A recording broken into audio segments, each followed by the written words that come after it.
First of all, let's light our candle.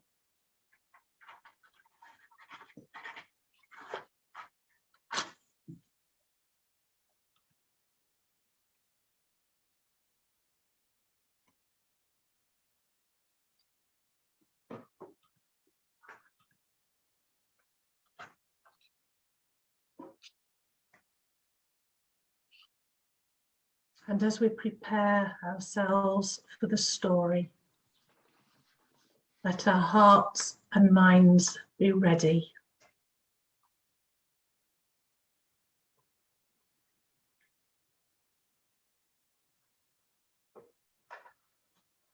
I'm just going to put this at the back.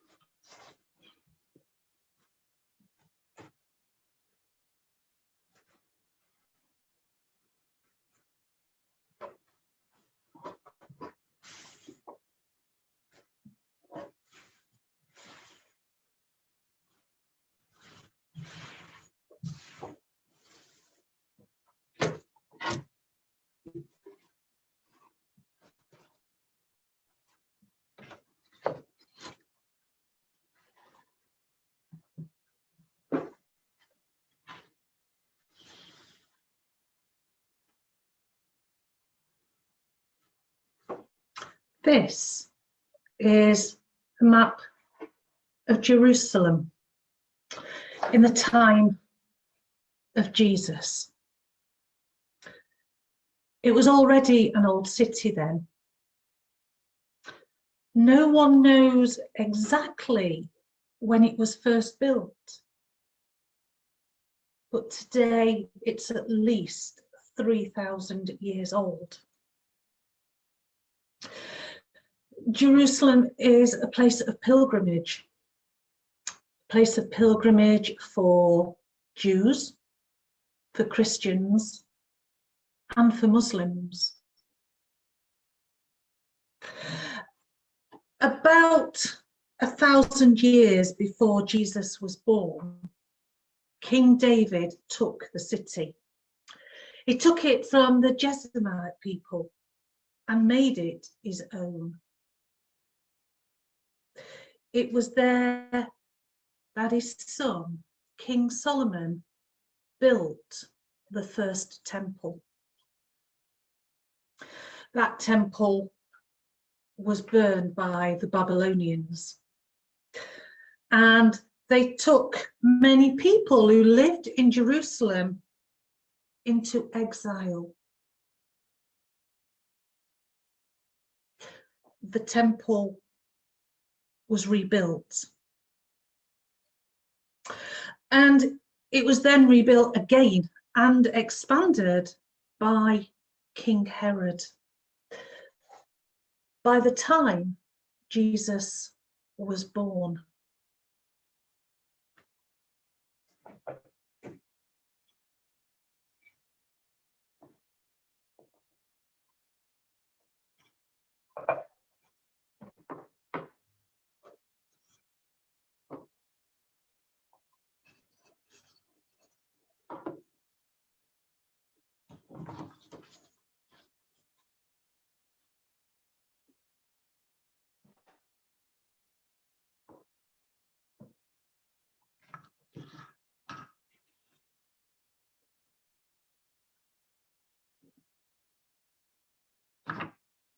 These are the city walls.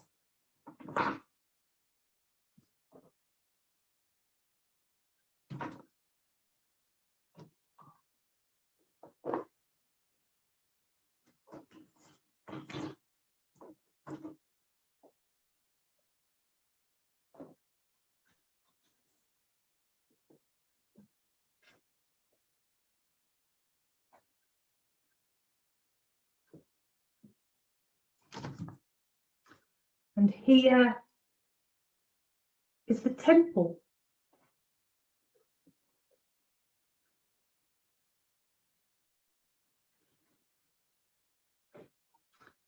Here is the upper room, or as much as we can tell after so many centuries.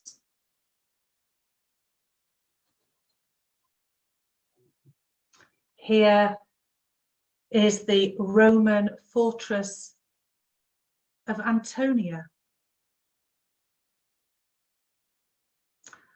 And here's the palace of the high priest Caiaphas. And here we've got Herod's palace.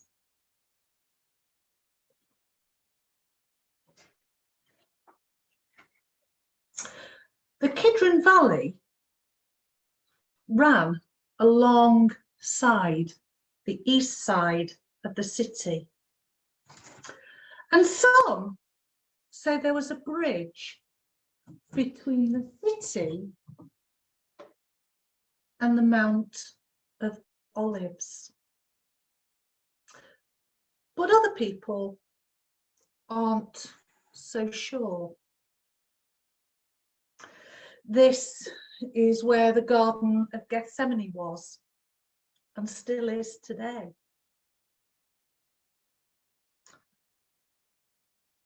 And here, on this side, is Golgotha, the place of the skull, where Jesus died on the cross for us.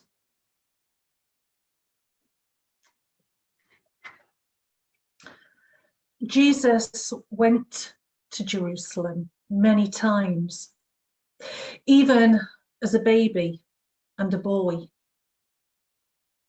Once the mother Mary and the father Joseph found him in the temple area, talking to the priests.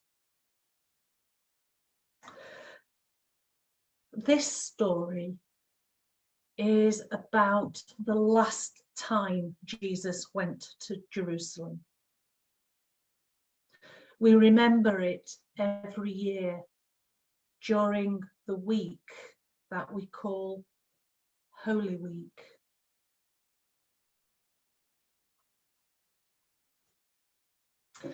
Jesus and the disciples came from Galilee along to Jerusalem.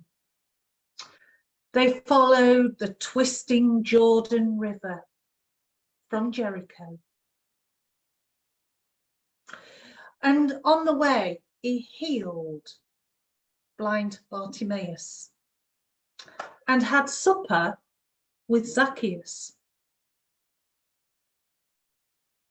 When they left Jericho, they crossed the low desert and began to climb up towards the city.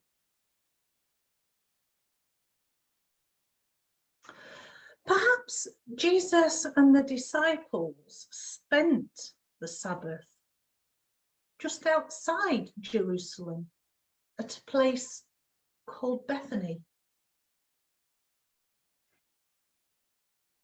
On the Sunday, Jesus sent two of his disciples ahead.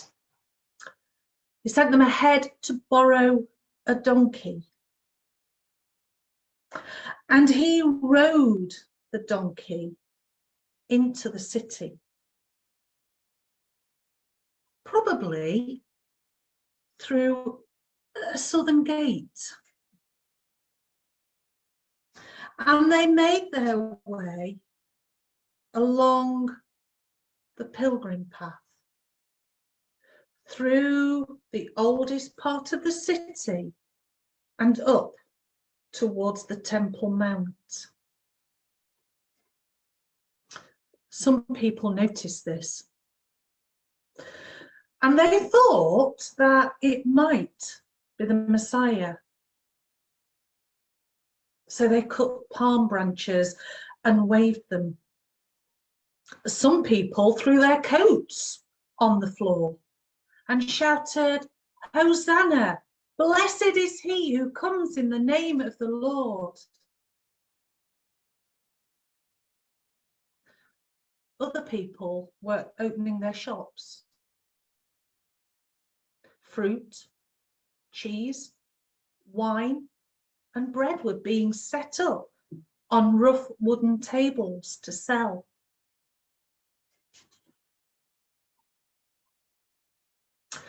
Jesus and the 12 climbed the limestone slabs that made the street of steps until they came to an open area. They must have left the donkey there and decided to continue on foot. They entered the temple, probably through the double gate. They went in to pray. They could have gone up the side steps and in that way, but they couldn't go through the triple gate because that was just for the priests. When they reached the Temple Mount, they came out into a broad open courtyard and they crossed it and entered the temple to pray.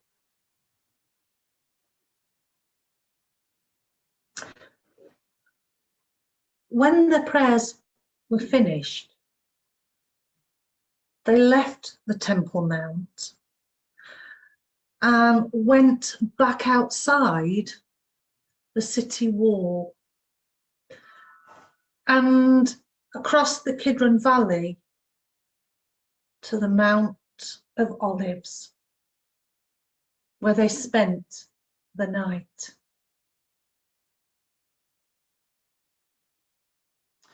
On Monday morning, Jesus probably went back into the city, back to the Temple Mount, and began to teach. He no doubt taught where other rabbis were.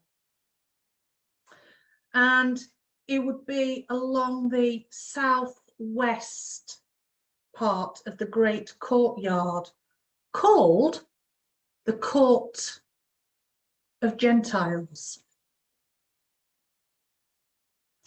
That evening, they went back to the Mount of Olives to sleep. On Tuesday, they perhaps went up the stairs inside the Temple Mount and into the long royal portice where the Sanhedrin met at the far end. The money changers and merchants were there, and Jesus became angry about all this buying and selling in such a holy place. He turned over all the tables for money changing and upset the selling of birds in little cages and other animals for sacrifices. He called for people to keep the temple a place of prayer.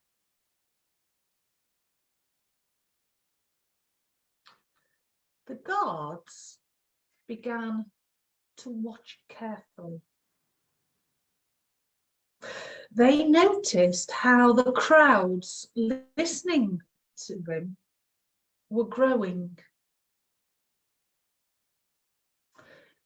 Jesus and the 12 returned that evening to the Mount of Olives, or perhaps to Bethany to sleep.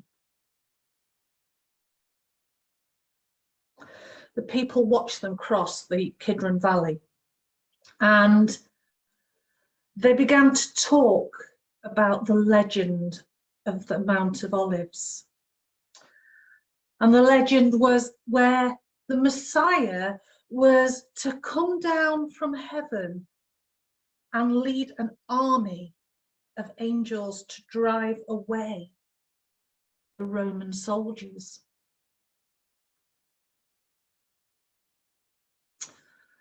On Wednesday, the crowds listening to him grew larger, and the guards started to get very worried.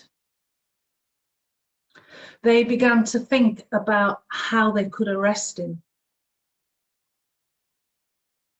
That evening, Jesus and the 12 crossed over to the Mount of Olives once more.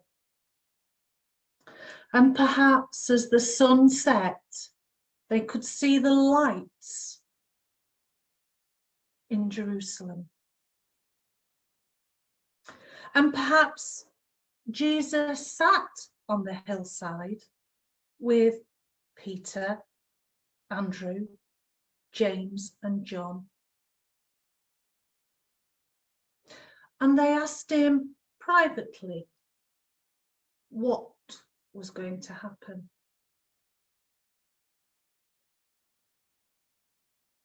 On Thursday, the guards were ready to take Jesus, but he didn't appear on the Temple Mount. The disciples asked Jesus where they would keep the Passover, and he told them to go into the city and look for a man carrying a jar, a water jar, and he would show them where. When evening came, they crossed the Kidron Valley and went into the city to the appointed house.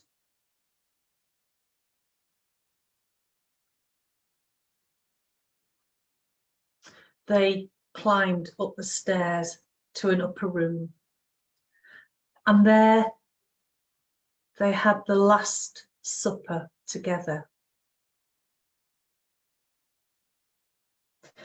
After they'd eaten everything they wanted to eat, Jesus shared the bread and the wine with them. And he said that he would always be with them, especially in the bread and wine. They didn't understand what he meant, but they would not forget. He also told them to love one another. And he showed them how to care for each other by washing their feet.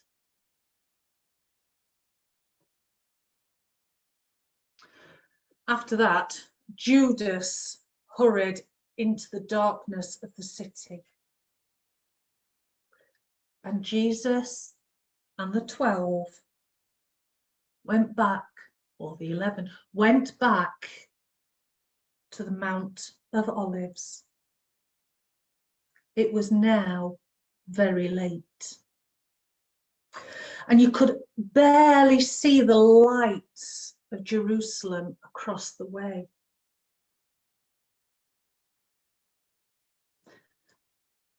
Jesus went to the Garden of Gethsemane to pray, while his disciples went to sleep.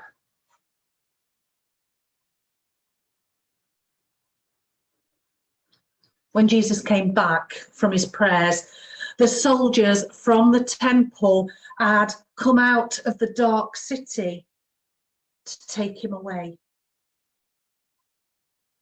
Judas was with them and showed Jesus to them. The soldiers took Jesus back into the city and finally to the house of Caiaphas, the high priest.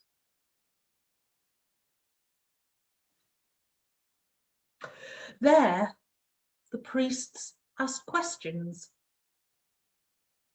but he didn't answer.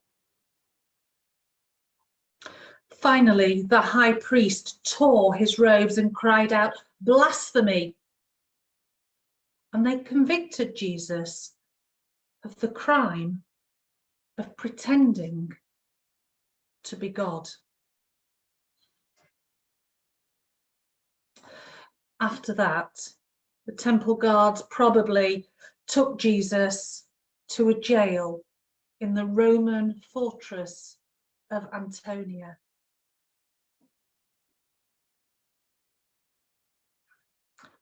On Friday morning, Jesus was brought to Pilate, the Roman governor.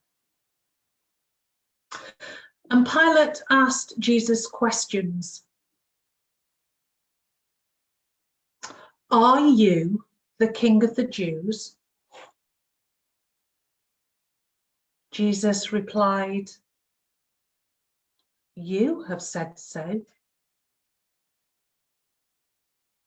But he didn't say anything else. When Jesus would not answer anything else, Pilate sent him to Herod, a son of Herod the Great, who built the temple originally and died about 34 years before. Herod grew tired of him and sent him back to Pilate at the fortress of Antonia. Pilate then showed Jesus to the crowd. There was a tradition to release a prisoner at the time of the Passover. Pilate asked the crowd if he should release Jesus or Barabbas. And the crowd shouted, "Barabbas."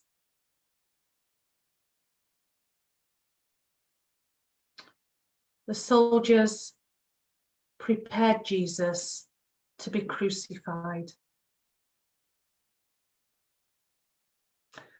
They took him through the streets to Golgotha, which means the place of the skull.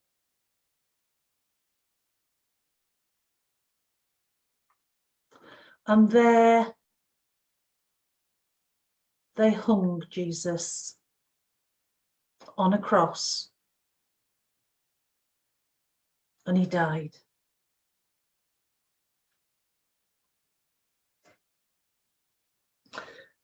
People still walk these streets to remember Jesus and to pray. Today, they move from a school where the Roman fortress used to be, along the Via Dolorosa, the street of sadness, to the Church of the Holy Sepulchre.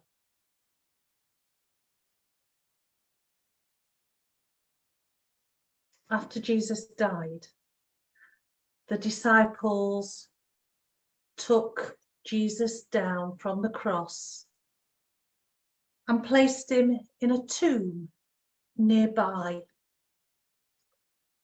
given by Joseph of Arimathea. And they rolled a stone on the opening to close it like a locked door.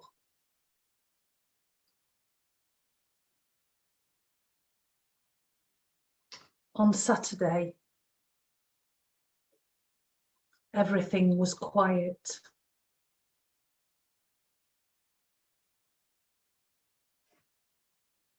On Sunday, it was the women that had the courage to go to the tomb just to be close to Jesus.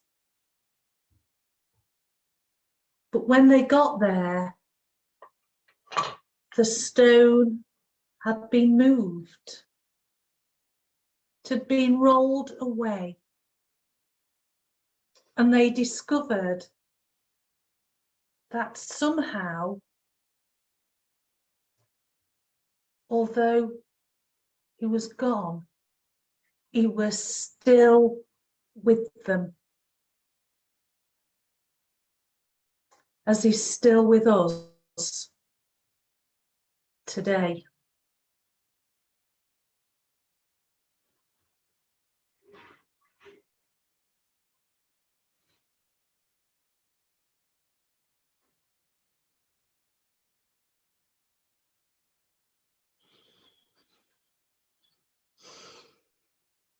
Now,